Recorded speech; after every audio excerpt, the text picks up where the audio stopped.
மகரம் மகரம் இந்த வருஷம் எப்படி இருப்பாங்க, என்ன மாதிரியான வேலைகள் செய்வாங்க, என்ன மாதிரியான வெற்றி வாய்ப்புகள் இருக்கும், சுற்றி இருக்கவங்களுக்கு என்ன மாதிரியான பலன்களை கொடுப்பாங்க அவங்க? ஓகே, நீங்கள் கேட்குறத பார்த்தா யாரோ உங்களுக்கு தேவையான யாரோ மகரம் இருக்காங்கன்னு தெரியுது. ஆக்சுவலாக என்னென்னு பார்த்தீங்கன்னா, இந்த வருஷமே ஒரு பெரிய லக்கான அதிர்ஷ்டமான ராசி எது அப்படின்னா மகரம் தான். இந்த வருஷம் உங்களுக்கு 7.5 சனி முடியுது. ஸோ 12/12/2017 ஆரம்பித்து 8/3/2026 வரைக்கும் அவங்களுக்கு வந்து கடுமையான ஒரு போராட்டமான காலகட்டம். ஆனால் மகரம்னா இதுக்கெல்லாம் பயப்படக்கூடியவங்க நினைக்கிறீங்க நீங்கள்? அவங்க பயப்படவே மாட்டாங்க.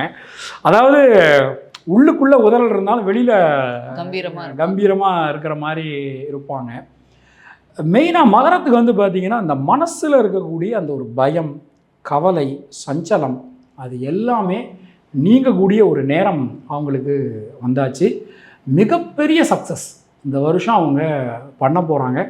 வாழ்க்கையில் இதுவரைக்கும் பார்க்காத சக்ஸஸ் அவங்க இந்த வருஷம் பண்ணுவாங்க. எல்லா விதமான நல்ல காரியங்களும் அவங்களுக்கு நடக்க போகுது. பரம்பரை சொத்துக்கள் கண்டிப்பாக கிடைக்கும். அப்பா அம்மாவினுடைய ஹெல்த் ரொம்ப ரொம்ப நல்லாயிருக்கும். எதில் கவனமாக இருக்கணும்னா, ஹஸ்பண்டுன்னா ஒய்ஃப்கிட்ட பேசும்போது கவனமாக இருக்கணும், ஒய்ஃப்னா ஹஸ்பண்ட்டை பேசும்போது கவனமாக. ரொம்ப கஷ்டமான விஷயம் அது. அவங்க கிட்ட பேசும்போது எப்படி கவனமாக பேசுறது, ரொம்ப வார்த்தைகளை கவனமாக பார்த்து போட்டு இருந்துக்கணும். ரொம்ப கவனமாக இருக்க வேண்டிய ஒரு நேரம். தொழில் உத்தியோகம்னா அதிர்ஷ்டம். இந்த வருஷம் மகரத்துக்கு அதிர்ஷ்டம் கொட்டுறது. வாழ்க்கையில் இதுவரைக்கும் பார்க்காத பெரும் பணம் தொழிலில் உத்தியோகத்தில் இவங்க ஈட்டுவாங்க.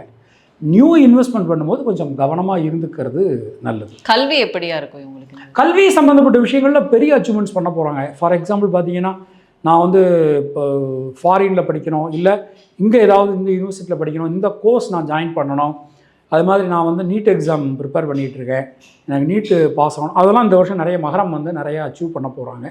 எஜுகேஷன் வைஸ் வந்து உங்களுக்கு ரொம்ப நல்லா இருக்குது. அது மாதிரி வந்து பார்த்திங்கன்னா, அந்த எஜுகேஷன் லோன் நான் வந்து எக்ஸ்பெக்ட் பண்ணி அதை வச்சு நான் போய் படிக்க போகிறேன் அப்படின்னு நினைக்கிறவங்களுக்கு இந்த வருஷம் ரொம்ப நல்லா இருக்குது. இதில் நீங்கள் சனி வந்து அவங்களுக்கு முடியுது அப்படின்னு சொல்லியிருந்தீங்க, 7.5 சனி முடியும் பொழுது என்ன மாதிரியான பலன்கள் அவங்களுக்கு இருக்கும்? இதுவரைக்கும் வாழ்க்கையில் எதெல்லாம் கஷ்டப்பட்டாங்களோ அது எல்லாம் அவங்களுக்கு திரும்ப கிடைக்கும். அவங்க எதெல்லாம் இழந்தாங்களோ அதெல்லாம் டபுளாக அவங்களுக்கு கிடைக்கக்கூடிய ஒரு தன்மையாக அவங்களுக்கு இந்த வருஷம் அமைஞ்சிருக்கு. 9 வருஷம் பட்ட கஷ்டத்துக்கு இனிமேல் ஒரு விடிவு காலம் அவங்களுக்கு பிறக்க போகுது.